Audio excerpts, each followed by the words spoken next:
Ayan, nagbabalik po ang homepage. Never talagang nag-fail ang fried chicken para takamin at busugin ang sino man, mapabata man yan o sabihin na natin medyo nagkakaedad na.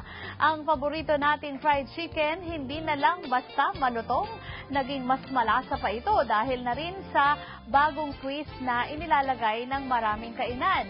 At para ipakilala ang pinakabagong paraan o twist na paborito sa paborito nating fried chicken, makakasama natin ang executive chef ng Chubby Chicken, si Chef Ire Bueno. Good morning and welcome sa homepage.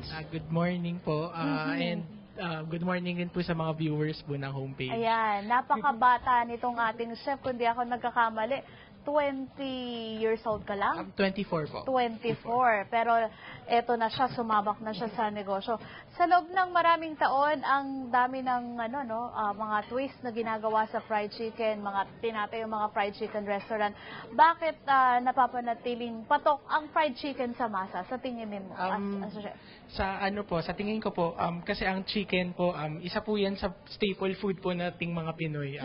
Kumbaga, mabilis lutuin, tapos madaling kainin, tapos available siya readily sa lahat ng markets. Tsaka isa pang factor nun, mura rin kasi ang chicken. Ang chicken. Pero ano ang kakaiba dito sa inyong chicken? Na kung hindi ako nagkakamali, itong inyong negosyo ay grupo ng mga magkakaibigan.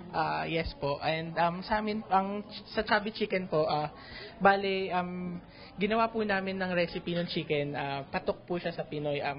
Hindi lang po na parang given the fact na ang Pinoy mahilig rin sa medyo matamis na pagkain. So, ginawa namin yung sauce po ng chicken namin, medyo matamis din. So, tapos, yung twist lang namin, karamihan na ho ng chicken natin ngayon, binibigyan na po ng sauce. Sa amin po, dalawa yung sauce. Dalawa. Opo. So, may, parang hindi kompleto ito kapag hindi kompleto yung sauce mo. Opo.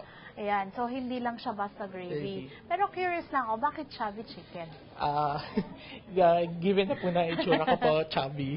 Ganon. Medyo malaki rin po kasi yung serving parang ng chicken. Parang napansin ko nga, parang kagaya nitong serving na to, parang pwede na siya for two people. Yes. Dito po, 128 lang po siya.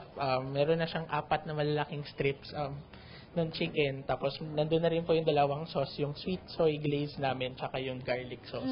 Pero anong tawag dito sa twist na ginawa ninyo? Yes, yung twist nga lang po namin, ginawa po namin, yung proseso nung pagluto namin, nung pagprito ng chicken, medyo mas complex po siya, kaya mas malutong po siya compared sa iba pong mga chicken restaurant. Ayan. Pero aside from the chicken, ano pa yung mga varieties na meron kayo? Ito po, yung una po, yung chicken parmesana namin.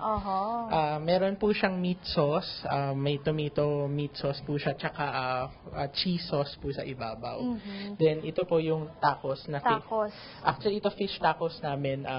Isa po yan sa mga bestsellers din namin. Soft-shelled po siya na taco para madali rin po siyang kagatin. Yes. Kasi yung kadalasan pag crunchy na taco, pag kinagat nyo, nahuhulog na yung mga laman. Tapos and then, of course, may pasta din. Hindi nawawala ka-partner ng fried chicken, ang pasta. Yes, ito po, yung bolognese namin.